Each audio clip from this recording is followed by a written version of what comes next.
To date, I've experienced 51,443 feet of roller coaster track that can be found on a coaster built by RMC. And here is how I rank the top 15 coasters from Rocky Mountain Construction that I've ridden.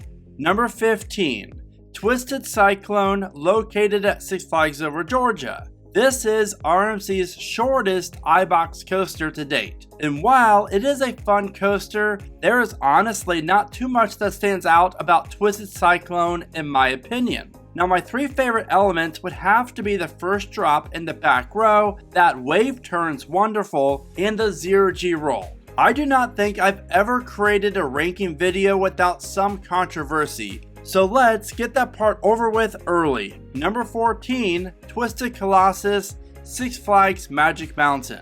This Mobius coaster is a fantastic ride, and in my opinion was my favorite roller coaster at Magic Mountain when I visited in 2020. But here's the problem that I have with it. It's built by RMC, and there are 13 other coasters from Rocky Mountain that I just enjoy better. Also, I never got a dueling experience, so there's that. Overall, Twisted Colossus is a fun coaster with some wicked elements, but that mid-course slow lift hill really kind of kills the momentum for me.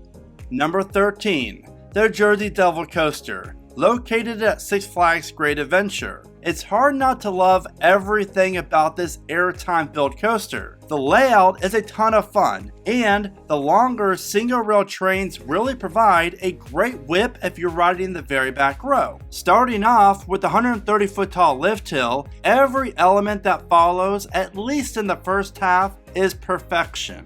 Especially that stall. The second half is a little bit more calm, but still enjoyable. Number 12, Goliath, located at Six Flags Great America. I am sure that I rattled some people with this placement, but that's the joy of rankings and everyone's different opinions. I just got to experience Goliath for the very first time last year, and after 10 plus rides on it, in my opinion, it pulls an iron gwazi. And what I mean by that is while Goliath only offers 6 elements, they are all perfection.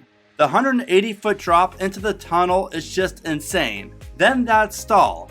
That is what really made me fall in love with Goliath. This coaster is short but sweet and I love it.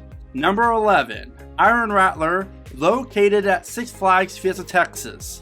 After 35 rides on this coaster in 2 days during the Must Experience Roller Coaster Rodeo event, and by the way, you should come experience it next June because it's so worth it. Iron Rattler is awesome and offers one of the best first drops on any coaster, especially those night rides. For only being the third coaster built by RMC, Iron Rattler really does pack a punch, especially the 0G roll, and then of course the rock quarry drop into the tunnel. Now if you're looking for some new coaster gear to maximize your airtime, then check out all my designs on keepridingcoasters.com.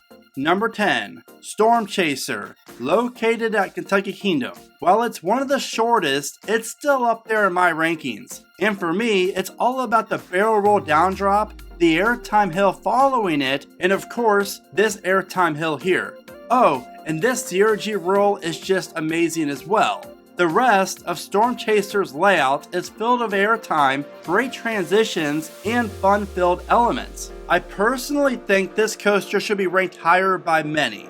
Now it really kills me to place this coaster so low, but I have no choice. Number 9, Lightning Rod, located at Dollywood. Now pre-neutered Lightning Rod would be a top 3 coaster from RMC easily. And sadly, it will not gain any traction in my rankings until RMC comes in and replaces the rest of the wood track with the iBox track, and or does what I talk about in this video here. And you definitely do not want to miss out on that video, and you can find a link for it in the description of this one. While the quad down is still great, you cannot deny that this version of Lightning Rod is definitely not as good as the original. Not to mention, but this coaster used to be surrounded by trees, and now, well, there's not many trees around it unfortunately.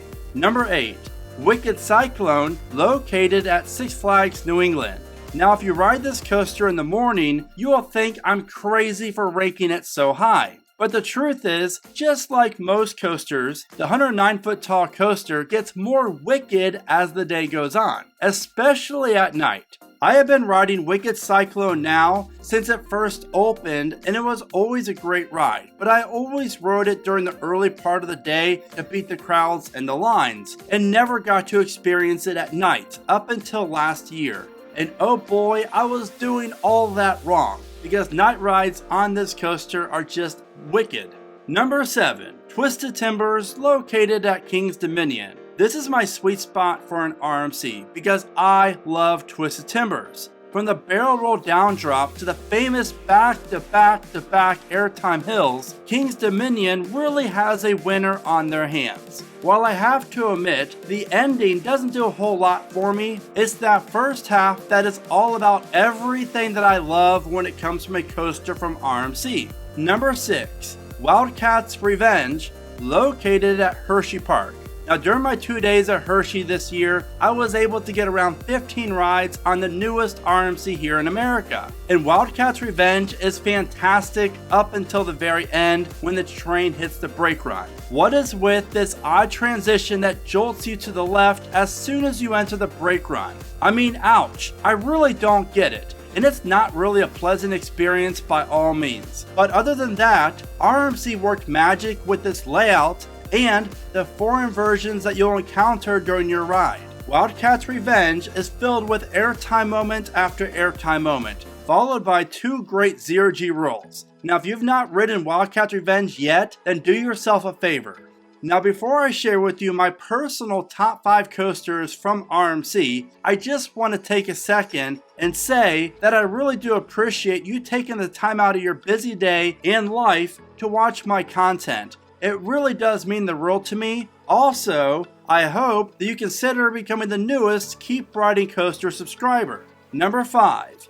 Outlaw Run, located at Silver Dollar City. This was my first ever RMC experience, and my wife and I went out to the park to ride it in the spring of 2013. And once we experienced Outlaw Run for the very first time, we both looked at each other and said, that is wild.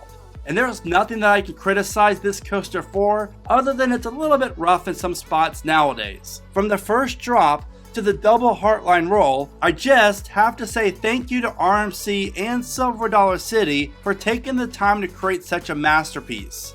Number 4. Wonder Woman, located at Six Flags Fiesta, Texas. This is the most insane 30 seconds of your life. And during the roller coaster rodeo event, I rode this thing 10 times in about 30 minutes. Now, you would not think that it would be that healthy for a 40-year-old to do that. But for me, it is, and that is why I always say keep riding coasters. In fact, ride as many as you can, and be sure to ride Wonder Woman. This was the very first RMC single rail coaster to open, and it's a top tier coaster. That is, if you can handle the shoulder pain you might get from their straps after you ride it so many times. And honestly, this coaster isn't right, and I love it.